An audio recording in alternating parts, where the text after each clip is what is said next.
আসসালামু আলাইকুম রহমতুল্লাহ বরকাত। আলহামদুলিল্লাহ, মুসলমানদের খুশির আনন্দের জোয়ার। ফিলিস্তিন মুসলমান দীর্ঘদিন তারা যুদ্ধ করে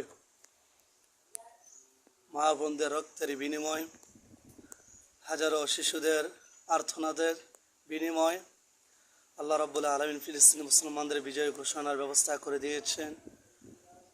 এই জন্য আমরা যেখানে আমরা আছি সেখান থেকে আমরা ফিলিস্তিন মুসলমানদের বিজয়ের ঘোষণাগুলো সর্বত্র বিশ্বের সব জায়গায় ছড়িয়ে দেব। ইসলাম, মুসলমানদের ধর্ম, ইসলাম আছে, থাকবে কিয়ামত পর্যন্ত। কেউ ইসলামকে হটিয়ে দিতে পারবে না। বাইতুল মুকাদ্দাস, যেখানে রাসূল পাক সাল্লাল্লাহু আলাইহি ওয়াসাল্লাম দীর্ঘ অনেক বছর পরে যখন আল্লাহ রাব্বুল আলামিন কবুল করেছেন, আল্লাহর সাথে সান্নিধ্য মেরাজ ব্যবস্থা করেছেন, রাসূল পাক সাল্লাল্লাহু আলাইহি ওয়াসাল্লাম সেখানে বাইতুল মুকাদ্দাস গিয়ে সমস্ত নবী রাসূলদেরকে নিয়ে একসাথে নামাজ আদায় করেছেন।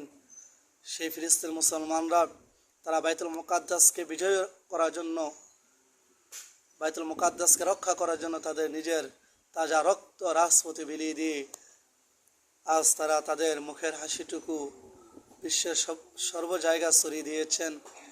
আজ তাদের খুশি, গোটা ফিলিস্তিনবাসীদের খুশি। আল্লাহ রাব্বুল আলামিন তাদের ফিলিস্তিনবাসীদেরকে মুক্তির ব্যবস্থা করেছেন, স্বাধীনতা রাষ্ট্র ঘোষণা ব্যবস্থা করেছেন। আমরা সকলেই ফিলিস্তিন মুসলমানদের পাশে থাকবো, গোটা বিশ্বের সমস্ত মুসলমানদের পাশে থাকবো। আল্লাহ তাআলা আমাদের কবুল করেন, আমিন। যে যেখান থেকে দেখতেছেন সকলেই এই ভিডিওটা ছড়িয়ে দিবেন। আল্লাহ তাআলা আমাদেরকে ইসলামের উপর থেকে রাসূল পাক সাল্লাল্লাহু আলাইহি ওয়াসাল্লাম আদর্শ অনুযায়ী চলতে আল্লাহ তাআলা আমাদের কবুল করেন, আমিন। আসসালামু আলাইকুম ওয়া রাহমাতুল্লাহি ওয়া বারাকাতুহু।